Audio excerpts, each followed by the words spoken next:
என்னோட வீடியோல ஒரு நபர் இந்த கமெண்ட் போட்டாரு. அவரு எந்த அர்த்தத்துல போட்டாருன்ட்டு எனக்கு புரியல. அவரோட இன்டென்ஷன் பாசிட்டிவ் ஆர் நெகட்டிவா கூட இருந்திருக்கலாம். நெகட்டிவா இருந்தா எனக்கு பிரச்சனையே இல்ல. ஆனா முக்கியமா நீங்க இந்த கதைய கேட்கணும். இன்னைக்கு 1 மாசம் ஆயிருக்கு நான் தமிழ்ல கன்டென்ட் போட ஆரம்பிச்சு. எனக்கு தமிழ்ல பேசுறது கஷ்டம் தான். இருந்தாலும் எனக்கு பழகியிருக்கு. நெறைய பேர் உங்களோட பாராட்டுகள், சப்போர்ட் எனக்காக குடுத்துட்டு இருக்கீங்க.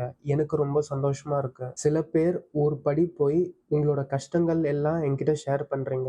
எனக்கு உங்க கதைகள் கேட்கும்போது நான் எங்க நின்னுட்டு இருக்கேன்ட்டு எனக்கு தெரியுது. நீங்க இவ்ளோ கஷ்டங்கள் தாண்டி சிரிச்ச முகமோட நீங்க உங்களோட சப்போர்ட் எனக்காக குடுத்துட்டு இருக்கீங்க. ஒரு நல்ல பிரியாணி சமைக்கிறதுக்கான யூஸ் பண்ற டெக்னிக்ஸ் நான் உங்ககிட்ட இருந்து மறைச்சா ஒரு பிசினஸ் மேனா நான் நல்லா காசு சம்பாதிக்க முடியும். ஆனா எனக்கு தெரிஞ்ச சீக்ரெட்ஸ் அண்ட் டெக்னிக்ஸ் உங்களுக்கு சொல்லி கொடுத்தா ஒரு பிசினஸ் மேனா என்னால 4 குடும்பம் சந்தோஷமா வாழ வைக்க முடியும். எல்லாருக்கும் காசு சம்பாதிக்கிற நோக்கம் இருக்கு. நாளைக்கு நம்ம இந்த உலகத்தை விட்டு போனா காசு நம்மளை பத்தி பேசாது. ஆனா நம்ம வாழ வச்ச குடும்பம் நம்மளை பத்தி பேசுவாங்க. நீங்க நல்லா சமைக்கணும்னா முதல்ல ஒரு நல்ல குணமான ஆளா இருக்கணும். சூப்பர் ஸ்டார் சொன்ன மாதிரிதான், நான் நல்லவன் தான், ரொம்ப நல்லவன் கிடையாது.